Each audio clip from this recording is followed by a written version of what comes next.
Kristen, can you hear us? We're good. Okay. Can you hear me? Yep.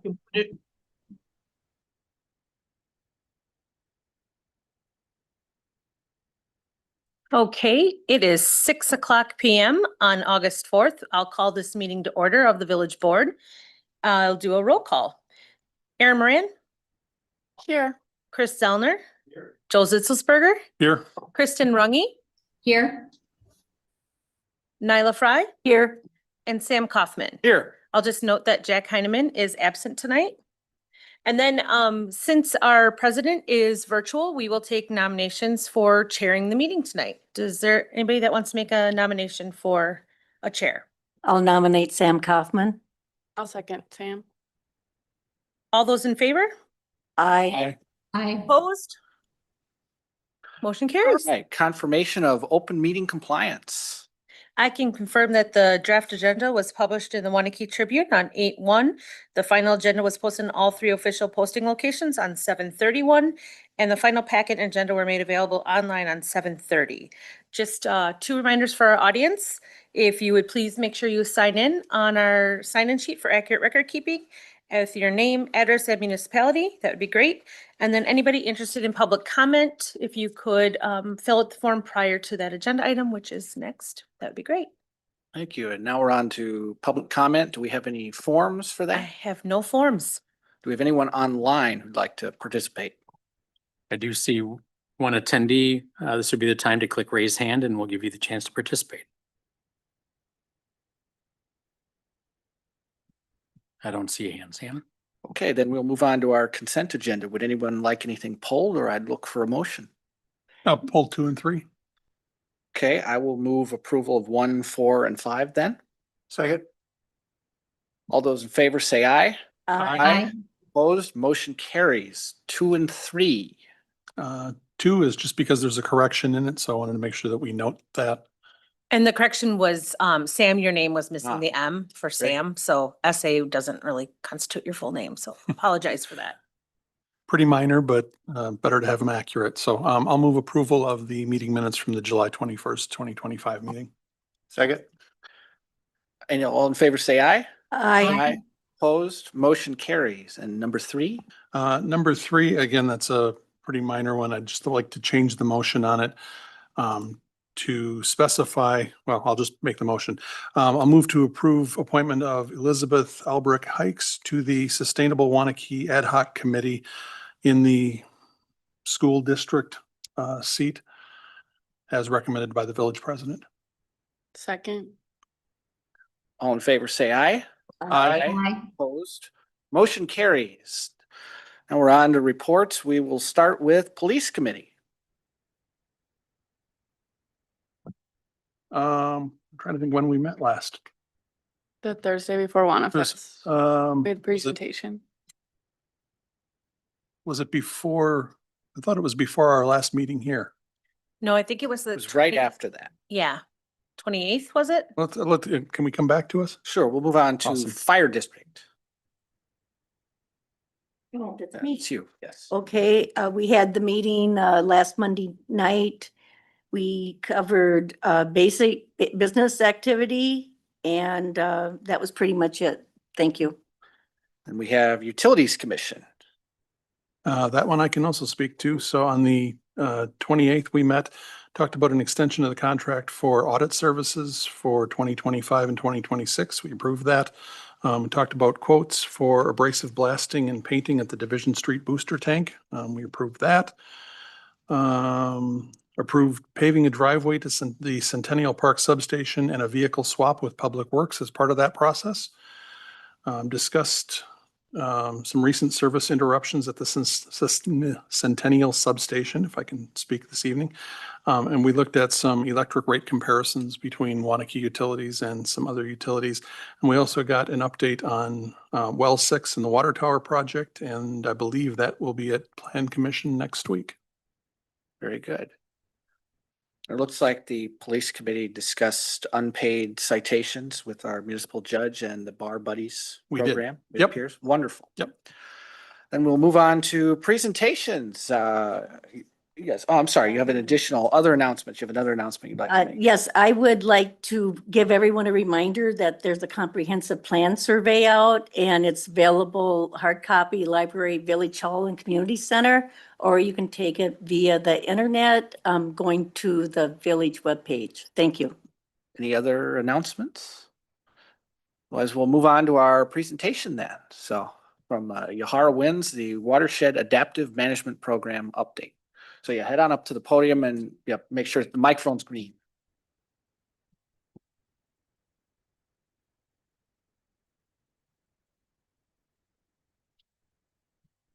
Okay. Good afternoon, everybody, or good night, I guess. Thank you for the opportunity for letting me join the village today and provide an update on Yahara Winds. My name is Mike Gilbertson, and I'm the Watershed Programs Coordinator at the Madison Sewer District. And what that ultimately means is all my work is outside of the fence of the plant.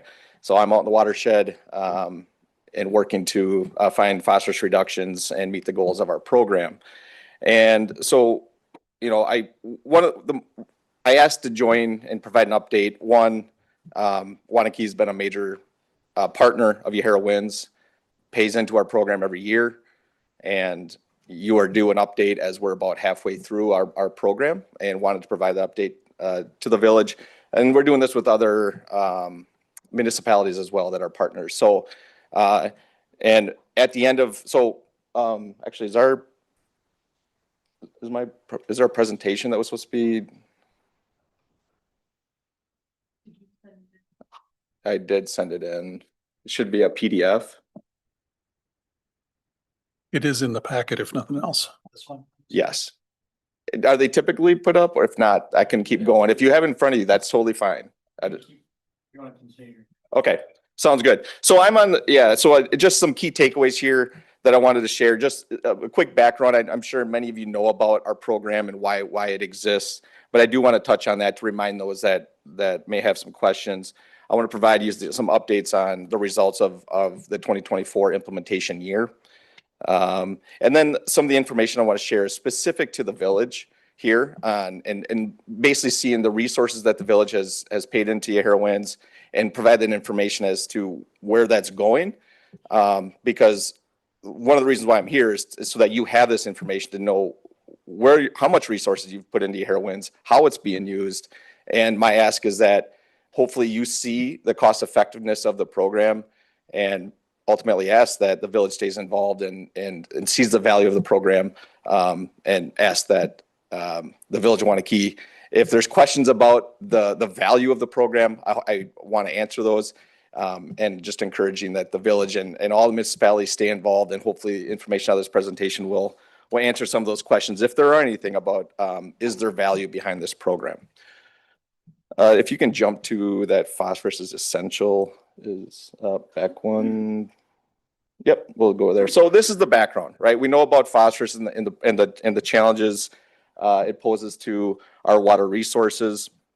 It is the driving force behind Yahara Winds. And since our launch in 2012 and the successful completion of our 4-year pilot, which actually was up in this upper part of the watershed in this area, Waunakee, Middleton area, you know, Yahara Winds has grown into a comprehensive watershed-wide initiative, now in its 8th year of full implementation.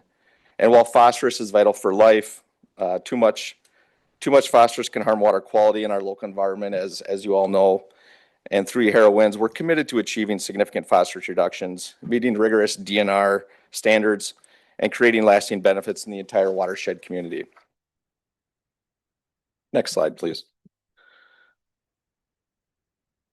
And so what I want to share here is you know, we see the challenges that phosphorus poses on our water quality. We see in the Madison Lakes. And so with that excessive phosphorus comes basically the development of a watershed plan. And that's what this TMDL, those letters mean. Many of you don't know what that means. It's ultimately a watershed plan that says you need to reduce this amount of pollutant by this amount to meet water quality standards.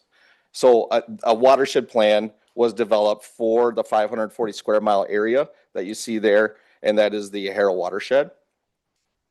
And this plan, like I said, is there to describe how much phosphorus needs to be reduced or how many pollutants need to be reduced to meet water quality standards. This was developed after our 2010 phosphorus rules were promulgated. More restrictive standards for phosphorus was made into administrative code, which is what led to what our program is, and I'll build into that. But just understand that basically too much of a pollutant leads to some watershed plan, and that describes how much reduction is needed. And that's where we see this 100,000 pounds of phosphorus reductions that we're working towards. That comes out of this watershed plan. Next slide, please. And so why this approach works is that we're reducing phosphorus from all sources. And what we're saying is that, we have treatment plants like the Madison Metropolitan Sewerage District. We have urban stormwater that comes from the village of Waunakee, from all other municipalities and urban areas. And then we also have egg runoff. And these are the three sources of phosphorus that we're working towards reducing. The challenges we have is, the village of Waunakee, you have a stormwater permit that you work under, just like all the other municipalities. So you have a permit that you work in. Point sources like the Madison Metropolitan Sewerage District and other treatment plants, we also have a permit. And so these phosphorus requirements are within those permits. So if we just stick to trying to reduce phosphorus through permits, you can see that about only 50% of the phosphorus reduction needed, as described in that watershed plan I talked about a little bit ago, would be achieved. And so a lot of agriculture in the area, they don't have a permit. And so that's where this regulatory difference is highlighted here, and why it's important that the design of this program works so that all sources are working together. And like I said, if any one of these sources decides, we're going to pursue our required reductions by ourselves, we collectively won't meet the goals of the watershed plan, the TMDL, as I showed before. And so another thing to consider, as the phosphorus rules were promulgated and the challenges it poses. And so these are numbers from the Madison Sewer District. So this was going on back in about 2010, 2012, as new rules were developed for phosphorus. And so the Madison Metropolitan Sewerage District was presented with this challenge. And so what we're talking about here is the cost of additional treatment at the treatment plant to reduce phosphorus in our waste stream down to what the new standards are for phosphorus. So when waste comes into the treatment plant, it comes in at the phosphorus concentration comes in at about 6 milligrams per liter there in the raw wastewater. And current treatment standards right now takes about 95% of that phosphorus out. And so that's in sources like, like a fertilizer type product there, Ostera, it's a commercial product, and also our MetroGo product. So a lot of the phosphorus through our waste stream ends up in those areas, and that's where most of the phosphorus comes out of our waste stream.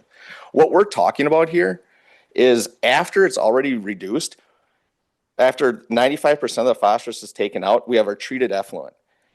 What we're talking about to meet the goals of the TMDL is we need to reduce what's already treated down another 70%. We're talking a very small amount of phosphorus, and the cost to do that at the plant on our own, this is back in 2010. So these are old numbers, but we're talking about $200 million to build additional treatment at the plant. So this is another decision point that comes in to help decide what's our plan to address this challenge.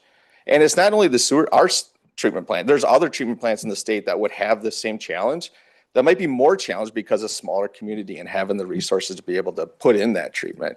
So this is not just unique to here. This is statewide, and everybody that's dealing with the phosphorus challenge would be looking at this issue. We're talking about a small amount of additional phosphorus needed to be reduced, and the very expensive cost of doing that. Next slide, please. And on top of that, so we're talking about the financial side of things. What I want to point out here is that if we choose to achieve phosphorus compliance independently through additional treatment at our facility, it would come at a significant cost, as I showed, and provide a minimal water quality improvement downstream at our discharge point. So what we're saying is that even if we were to do treatment and get our phosphorus concentration down to where it needed to be, that would just go out our effluent pipe and down the Badfish River or Badfish Creek. And the people that live along there or play in that stream are the ones that would experience that. And so what we're talking about here is that it's a missed opportunity. If we only focus on treating it at the plant and send it downstream, all the ratepayers that go to our treatment plant wouldn't realize the benefit of that treated wastewater, or of the treated of water quality, improvements in water quality. So by working in the watershed, we're part of the collective approach with other programs working towards improving water quality in the Madison Lakes. And so that's what I'm trying to highlight here in this slide, is that phosphorus by itself in water isn't a toxic so much that it's going to really affect you. It's what the phosphorus does in stream or in lakes, that, the algal blooms and stuff like that. So the water quality benefit downstream wouldn't really be that significant. And so, like I said, it's about being a part of the collective approach, and that's a benefit of the Yahara Winds Adaptive Management Program. So those are the main reasons behind why we pursued adaptive management for our phosphorus reductions. We have the regulatory compliance strategy. It brings all sources together. Like I said, we have a couple areas that are working in a permit and one source that doesn't have a permit. So we pool the resources and everybody comes together for working towards reductions. It's a watershed-based approach. We have creativity, flexibility, a lot of different options. I've also coordinated a statewide non-point source pollution program for the DNR for many years. I worked at the DNR for 20 years prior to coming to the district. And so the challenge that we have is we're bound by how we use financial resources to address runoff issues in the state. We don't have the flexibility. We're limited in creativity. We have to use the dollars in a certain way. And in a lot of ways, we don't get the results. What I really enjoy about working in this watershed is because there's more opportunities to, like I said, finding other creative ways of phosphorus reductions, working in a watershed that you can see the change versus small projects around the state. So this is part of the reasons, the high cost of building treatment at the plant. We wouldn't be doing that because we're seeking phosphorus reductions throughout the whole watershed. And then, like I said, it's Waunakee pays into Yahara Winds each year. And other municipalities around the watershed also pay in, and we take those resources and we work with agriculture, implementing practices. So far, it's mostly been agriculture. We're going to be transitioning here, as you'll see in a minute.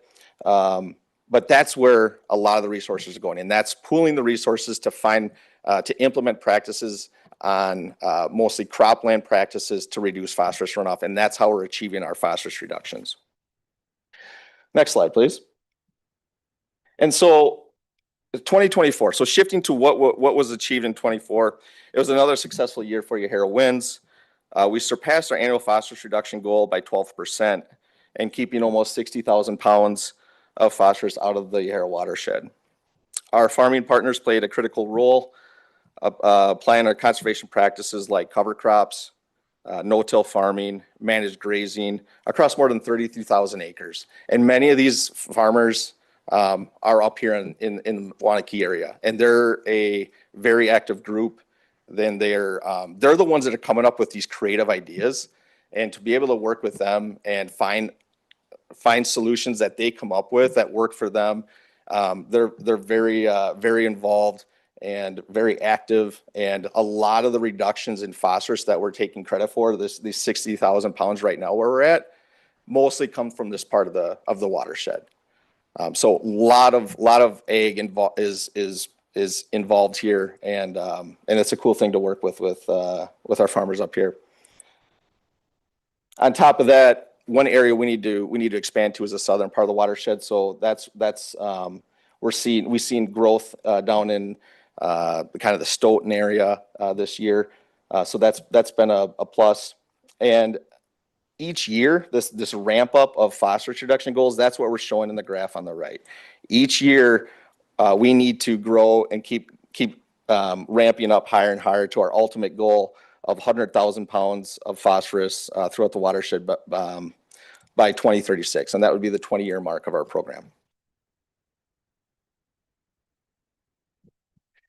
On top of our watershed-wide goals, we also have reach-specific goals. And as I was talking about, if you look in the upper part, Yahara River, Lake Monona Reach 64. That's what this area, and that's where our pilot program worked. And that's where most of our reductions are coming from. Like I said, real active ag community here, farmer led. And so they're really putting a lot of practices on the ground and achieving significant phosphorus reductions through their implementation, and really showing they're being noticed nationally. EPA, other states are asking about our model, and a lot of it is asking, how do you get these producers at the table working with you? And so I can't give enough credit to the ag community that's in this area and throughout the watershed for their involvement and commitment to our program, because that's where primarily our phosphorus reduction coming from, is from our ag partners. And so where our implementation comes from is through our three main implementing partners. So we have agreements with Yahara Pride Farms. These are the producers I'm referencing that are mostly up in this part of the watershed. One of our major implementing partners there. We have agreements with the Dane County Land Conservation Department, and then we also have an agreement with Rock County. And so we, resources that come in from municipalities, we have agreements that those resources go to them. They implement practices, and then that's how we accumulate our reductions. So a key takeaway here, though, is how far we're stretching our Yahara Winds funding. So if you look down at the bottom bullets for Yahara Pride Farms, for example, they've matched and gone beyond the resources we've given them out of their own pocket, because they see the benefit and how it helps their fields. They're going beyond what we're giving them, and they're putting practices in on their own beyond what we're doing. And so that's a big benefit of our program is how far we're leveraging our resources. On top of that, we've also heard additional farmers are joining our cost share program down in the southern part of the watershed next year. So we're looking to, so the outlook for continued growth next year is positive. Okay, so these are the slides I'm getting to that's data specific to Waunakee, and so that ask about, understanding the value of the program and the cost effectiveness of this. So what I'm showing here is for the village of Waunakee, the TMDL reaches 63 and 64. That basically describes the boundary of the village and those areas that ultimately urban sources would come from. So so with that in mind, the village has paid into Yahara Winds so far a little over $218,000. Within reaches 63 and 64, there's been almost 41,000 pounds of phosphorus reduced from those reaches since 2016, the first year that we went into full implementation of the program.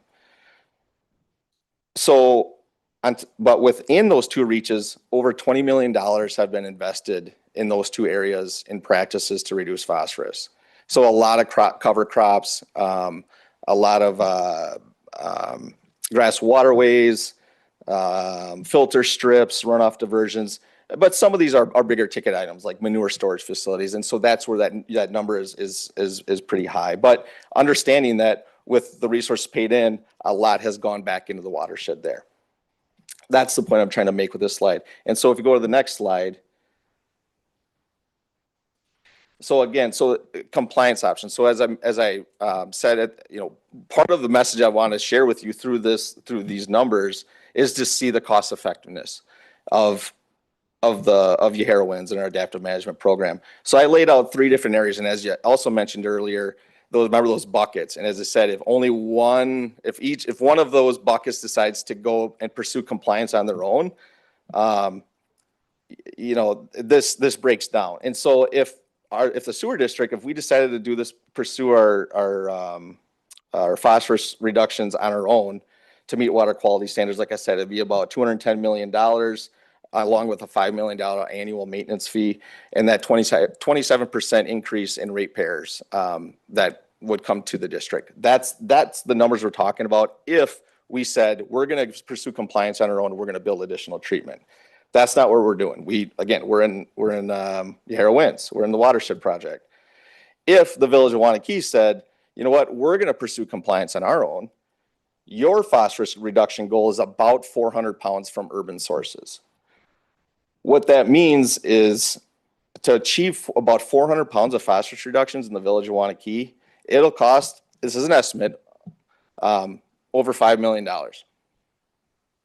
And so when you talk about the cost per pound of reduction for urban sources, that breaks out anywhere from $5,300 a pound and beyond. When we're talking ag practices that we're putting on the ground, we're talking $50 a pound. And so I'm trying to highlight the three different ways that, or the cost behind compliance options here. And so Yahara Winds, our goal is 100,000 pounds across the watershed. The total cost for the village of Waunakee after year 20 is a little over $430,000. The total watershed cost breaks out to about $30 million across 20 years. And so the annual cost that the village pays into Yahara Winds is almost $20,000 a year. And so what I'm trying to highlight, like I said, is the cost effectiveness of Yahara, of our adaptive management program in comparison to other compliance options unique to each individual source. And so as we look forward, we're preparing for the second half of Yahara Winds with continued enthusiasm. We're approaching year 10 of a 20-year program. So here's what we're currently focused on to keep meeting our phosphorus reductions or reduction goals. We work closely with USGS. We're always reviewing our monitoring strategies to ensure that we have the precise data to know the change and monitor the change in the phosphorus reductions throughout the watershed in stream. Another goal of ours is expanding our network of implementing partners to uncover additional phosphorus reduction opportunities.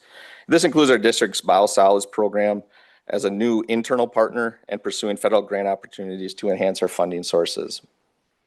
Another change that we're pursuing is collaborating. We're collaborating with a geographic analyst consultant, and what they're going to do is evaluate the watershed with mapping technologies and things like that to be able to see where has implementation occurred so far. And so with that understanding of what acreage has implemented practices, then we'll have a good idea of what areas remain for additional practices to reduce phosphorus. If those opportunities don't exist, then we'll know other ways that we need to pursue reductions. And one of the things that we're anticipating is a more targeted implementation approach. So areas where maybe ag practices, those opportunities don't remain, we may be looking at, is there a one-off type project like a wetland that is built as part of the urban phosphorus, urban runoff system, treatment system, and other ideas. We've, like I said, almost exclusively our reductions have come from ag practices, but we understand that those opportunities may run out, and we anticipate other projects to achieve phosphorus reductions are coming. We're going to need those to ultimately reach those goals. And so also coming is on our website will be an area to solicit project ideas. So let's say the village of Waunakee has an idea of urban phosphorus reductions. I met with the city of Stoughton, and they said, well, how about a rain garden, maybe a cost shared rain garden program throughout the municipality. That's an idea. Once in the way that we cost share practices with agriculture, maybe there's a cost share program. And those are the types of ideas that are unique and new and flexible that we can engage with Yahara Winds. And that's been a huge benefit of the program, as I said. So, and of course, increasing partner engagements, meeting with our major partners here and providing them the information of where their resources have gone and see that we've been an effective program. We're not there yet, but we're meeting our goals annually and we're meeting our ramp up towards our final goals. And so we're in a good place, but we know that we have challenges here because each year those reductions are harder and harder to get to. And but we have these plans coming forward through watershed analysis, looking at where implementations occurred, identify areas that we can implement new practices, and then keep growing from there. And so that's a look at where we're going. And I'll leave it there for questions. Anybody have any questions about the presentation? Thanks for coming this evening. Appreciate it. I don't have a question. I just wanted to say thank you for coming. And also you answered the, one thing I was going to ask you. I was going to have you expand on what agriculture does specifically, and you gave that information. So thank you. Thank you. Yeah, just thank you for coming. We're, in my opinion, an important part of the watershed. We're like neighbors to a lot of these agricultural practices before they hit kind of the lake. So I think whatever we can do, and it's great that we have this partnership with the adaptive management. Yeah, and I appreciate that. And like I said, if there's questions or if there's conversation or ideas of like, hey, why are we paying? We've been paying into this for almost 10 years now. What has this done? I hope I've provided some information if those questions are coming out. And feel free to reach out if there's any additional questions that may come up. Happy to answer any questions going forward. Look for if there's ideas that you may have that say, hey, we have maybe some urban sources or some ideas as within your existing stormwater controls. If there's ideas or needs to maybe additional cost sharing through Yahara Winds, reach out to us. We're happy to engage in all those ideas because we're going to be looking for those projects. And so with that, that's all I have. I just have one question. Sure. Just overall MMSD increases. We've had significant increases over the last several years. And do you see that as something that's going to continue out into the future, or is there going to be a plateau we potentially get to? Chris, I wish I could answer that question for you. Unfortunately, I that's an area, like I said, I work outside the fence. So unfortunately, I can't answer that question for you. But I do know, and if you're tuning into any of the commission meetings, we have every 2 weeks there's a commission meeting, and that has been a topic that has come up about that. And so that message is there. And so I can't answer how rates are set or even anticipate where rates are going to be. But I know that message is heard at the district, and they'll be working through that. I'm sorry I couldn't provide you better information. Nope, it's a question to be asked because that's a significant expense that gets passed on to our ratepayers from our utilities and is all part of this and the funding and where it all's coming from. Because when we're kicking in our taxpayer money as well. Right. So it's one of those, what's going to be Yep. the crack? When is it going to stop that we're getting these massive increases? And that's part of this. So thanks for being here tonight and answering the questions. Thank you, Chris. Well, with that, we will move on to our next item, discuss and take action on proposed contract renewal with IT Strategies Group for managed IT services.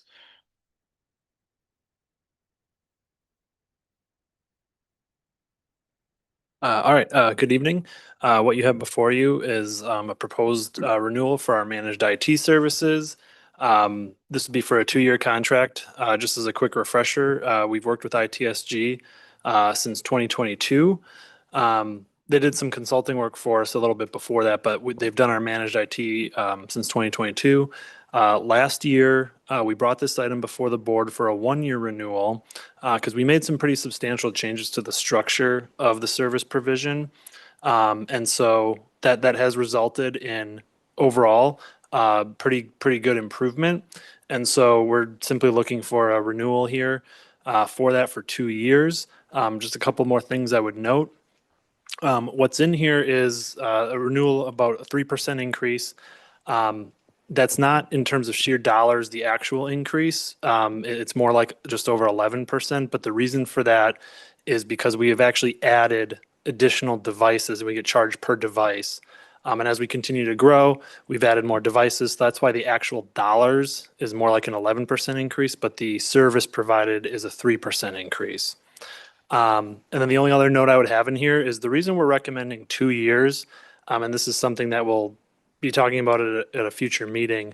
But Todd and I, for some time now, have been looking and we're getting pretty serious in exploring potentially partnering with some other communities in the area to create a larger like IT consortium, for lack of a better term. And so a 2-year deal kind of gets us along that timeline based on those preliminary talks that we've had. And so with that, I'm happy to answer any questions that you might have. Any questions that anyone has on the contract?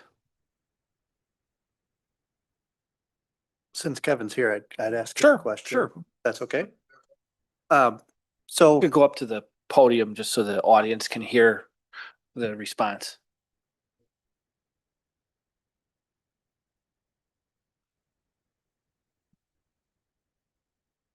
So since you are current and renewal applicant here, Jared's comments just there just struck a chord to ask the question, since you're here. You hear that a consortium taking place. Is that in your world a good thing or a not so great thing for us to be considering? I think it's a good thing from a cost control perspective. The challenges that sometimes it presents is making sure that everybody's requirements are the same or close enough to where they don't compete or conflict. That's really the only caveat to that whole thing. But overall, I think it's definitely worth pursuing. Jared and I have had conversations about the need to make sure that the requirements are really well understood. Perfect. That's what I thought you were gonna say and respond with. What I like to hear in your world, what's the biggest challenges we're facing as municipals right now? Specific to municipals. I know the business world is in a different world and what they're facing, but are we that different? That's the question. Really, what's that thing that you say, okay, this could keep me up at night? Make sure it was green, sorry. Cybersecurity is everybody's problem. It used to be if you were small, nobody'd bother you. Now they don't care. If you're vulnerable and they find it, they're going to exploit it. So that's a challenge, making sure that you're complying with the various programs that are germane to in a municipality like Open Records, and for the PD, the CGIS program, and then making sure that your cybersecurity policy, A, is effective, and B, that you're following there are key elements in that you have to follow from a cybersecurity perspective. About 80% of organizations, whether it's public or not, don't. So we're working on it. You guys are in really good shape from that perspective. And then, yeah, I think that's, and I don't want to insinuate that you have any security vulnerabilities, because you don't. We've been working really hard for a long time to try to make sure that those are secure. Thank you. Jared, I guess I'll ask, I know one thing, last several years, we've had periods, where folks have sort of complained to us about the security certificate for on-base being expired and that being down for extended periods. Have we worked out those issues that we were having with that to some degree? Yes. And I can let Kevin get into the specifics of it, but that's an annual renewal that we need to do. And we have taken steps to make sure that we do not lapse again in the future. Wonderful. Yeah, well, we've fixed it, so that's great. Do we have any other questions about the contract that anybody has? I'll make the motion to approve the proposed service agreement with ITSG for managed IT services for 2026 and 2027, and the additional support services agreement to be reviewed annually as presented. I'll second. Go ahead, Joe. Any further discussion? Seeing none, all in favor say aye. Aye. Opposed? Motion carries. And then our last item, discuss and take action on negotiating a cooperative plan between the town of Westport, cities of Madison and Middleton, and the villages of DeForest and Waunakee. Do we have any updates that we should be providing in open session, or just go straight to close? I don't have any, no. Okay. Okay, then I will read the village board may convene in closed session as authorized by Wisconsin statute 19.851E for the purpose of deliberating or negotiating the purchasing of public properties, the investing of public funds, or conducting other specified public business whenever competitive or bargaining reasons require a closed session. The village board may reconvene in open session and discuss and take action on the subject matter discussed in closed session. Do we have a motion? I move to go into closed session. Second. Okay, roll call vote, please. Nyla Fry, Yes. Chris Zellner, Yes. Joe Zisselsberger, Yes. Sam Kaufman. Yes. Aaron Moran, Yes. Kristen Rungy. Yes. All right, we are now in closed session at And one note for 6:39 those- PM. And one note, Sam, for those who are watching, we don't expect action out of this closed session, so this will be the end of our meeting recording.